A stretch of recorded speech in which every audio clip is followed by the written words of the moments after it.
आज एकादशी है। ये गुरु जी ने चंडी मंदिर में रोज एकादशी की कथा होती है, तो शुरू हो रही है।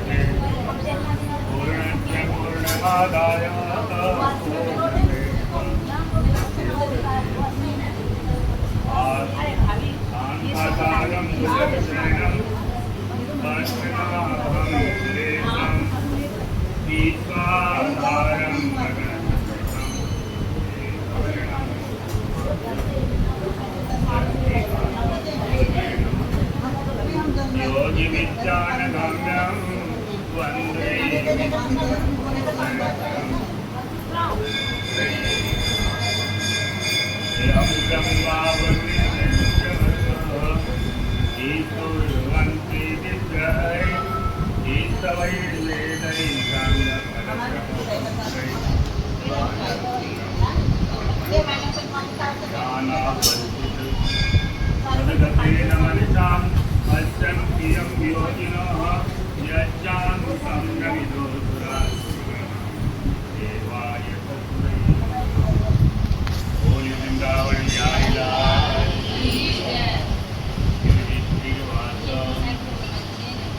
आषाढ़ शुक्ल पक्षेतो यद्देव शयनव्रतं तन्मया श्रुतपूर्वं हि पुराणे बाबूहि तत्परम्। युधिष्ठिर जी भगवान श्री कृष्ण जी से बोलते हैं, इस पुराणों में वर्णन जो आषाढ़ शुक्ला देव शयनी एकादशी आपने कहा, मैंने पहले विस्तार से सुन लिया। अभी हे गोविंद, आगे जो श्रावण मास के कृष्ण पक्ष की एकादशी होती है, यह किस नाम से विख्यात है? ये वासुदेव, यह कृपा करके बताइए। इसके लिए आपको बार बार नमस्कार कर रहा हूँ।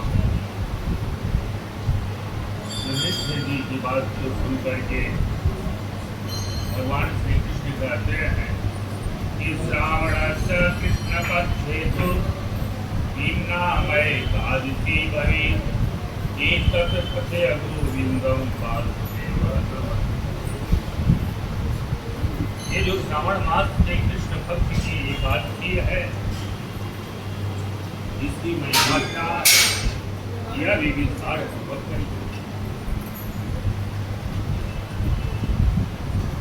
भगवान कहते हैं कि शृणु राजन प्रवक्ष्यामि कृतं पाप प्रणाशनम्। हे राजन, मैं तुमसे कहता हूँ, एक प्राचीन इतिहास है। प्राचीन समय में नारद जी के पूछने पर ब्रह्मा जी ने उनसे कहा, उस समृद्ध को मैं तुमसे कहता हूँ। नारद जी जो है ब्रह्मा जी से बोलते हैं कि हे कमलनाथन, मैं तुमसे सुनना चाहता हूँ, एकदम हो कि श्रावण कृष्ण पक्ष की एकादशी का नाम। इस एकादशी के देवता कौन है और करने की विधि क्या है, और इसे करने से क्या पुण्य मिलता है, वो भी कृपा करके। नारद जी की बात को सुन करके ब्रह्मा जी कहते हैं कि श्रुत्वा ब्रह्मवचनम् अब्रवीत् शृणु नारद मे तस्मिन् लोकानां गीतगानया। श्रावण एकादशी कृष्णः कामिकेति नामतः। ब्रह्मा जी कहते हैं कि हे नारद, मैं संसार के बीच के लिए तुमसे कहता हूँ, इसके ध्यान देकर। श्रावण कृष्ण पक्ष में जो एकादशी आती है, उसका नाम कामिका है।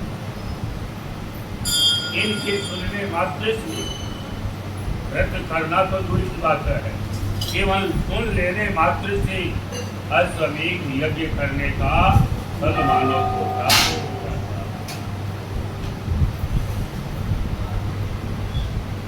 इनमें जो शंख चक्र गदाधारी श्रीधर मधुसूदन हरि नाम वाले विष्णु भगवान का विशेष करके पूजन किया जाता है और उन्हीं में निरंतर अपने मन को स्थिर करके ध्यान उन्हीं का किया जाता है। ऐसे करने से क्या पुण्य होता है यह भी ध्यान देकर जो फल मानव को गंगा स्नान करने से नहीं मिलता, गंगा स्नान से मिलता है। जो मनुष्य को नैमिषारण्य दर्शन करने के उपरांत प्राप्त होता है और पुष्कर स्नान से होता है, उसके अत्यधिक फल केवल श्रावण मास की पक्ष की इस कामदा एकादशी का महात्म सुन लेने मात्र से मालूम होता है।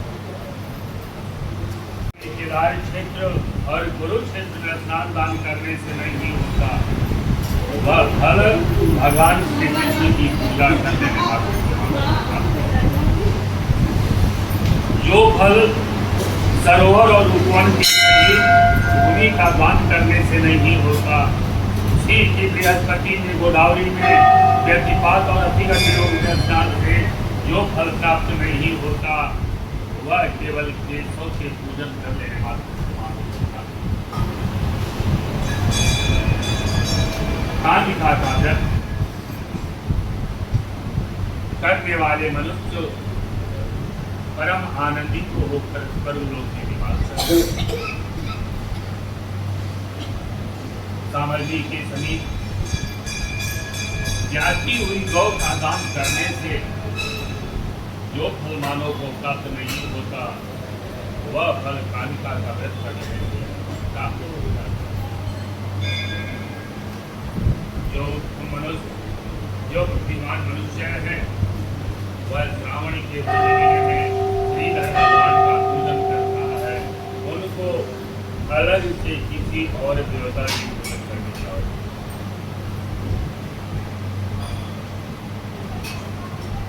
उनको देवता गंधर्व उरग पंडक सबका पूजन करने का हो जाता है, केवल भगवान विष्णु की पूजा करते हैं।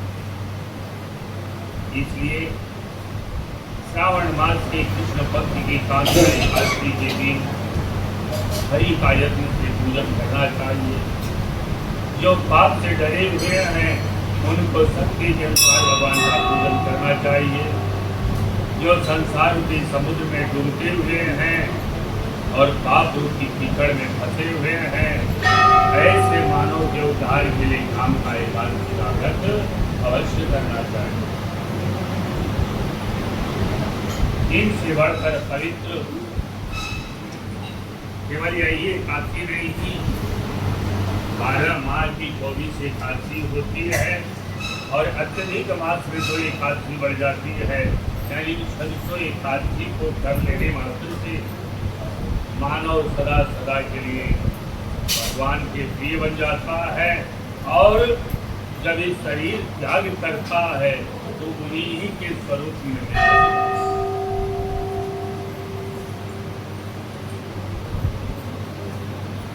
नारद, ये भगवान ने स्वयं अपने मुख से कहा है, यह तुमसे मैंने कह दिया, इसे अच्छी पूर्वक समझ लो।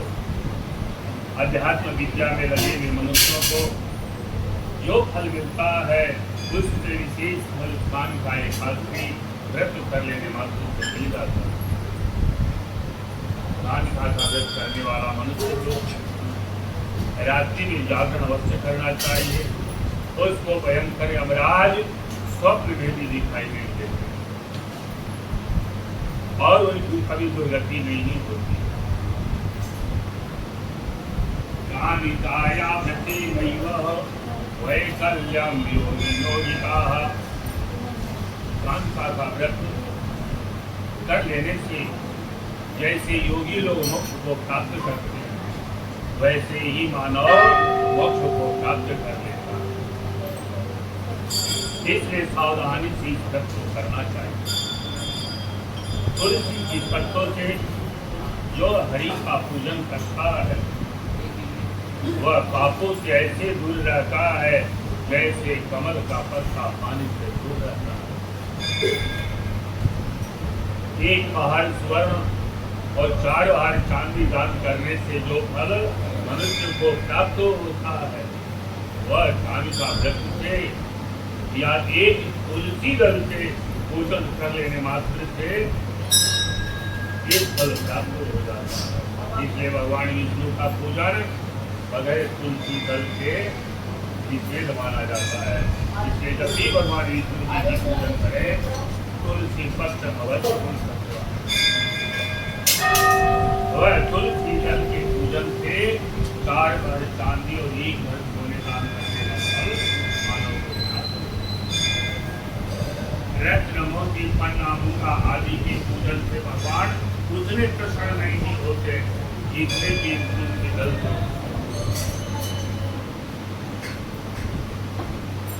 तुलसी की मंजरी से केशव भगवान का पूजन किया है। उनके जन्म भर के पापों का देखा जिन्होंने तुलसी मंजरी से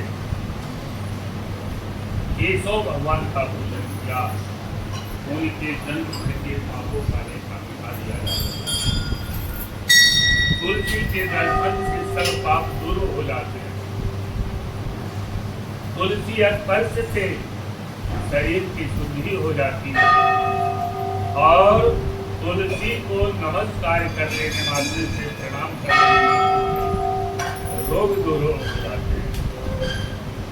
और जो नित्य तुलसी को सिंचता है वह स्वप्न में भी यमराज का दर्शन नहीं होता। और जो तुलसी का पौधा लगाते हैं तो तुलसी का जितना वन आप लगाएंगे समझ जाइए कि केशव के उतने आप निकट पहुंचते। और भगवान के चरणों पर चढ़ाने से तत्काल तुरंत मोक्ष प्राप्त होता है। के दिन दिन रात दीपदान करता है उसकी पुण्य की संख्या को चित्रगुप्त भी करते हैं। इसलिए कार्तिक के दिन दीपदान अवश्य करना चाहिए। पुराण में वर्णित श्रावण कृष्ण कामिका एकादशी का महात्म तो बोले वृंदावन बिहारी लाल की जय, चंडी मैया की जय, की जय। कथा का समापन हो गया जी चंडी महारानी जी की कृपा से। और आज व्रत है, आप कथा को सुनिए, आनंद लीजिए। और इस कथा को सुनने से एकादशी का व्रत रखने से बड़े बड़े लाभ होते हैं उन्हीं के चरणों में। यहीं से इस वीडियो को खत्म करते हैं। आगे फिर माता रानी की एकादशी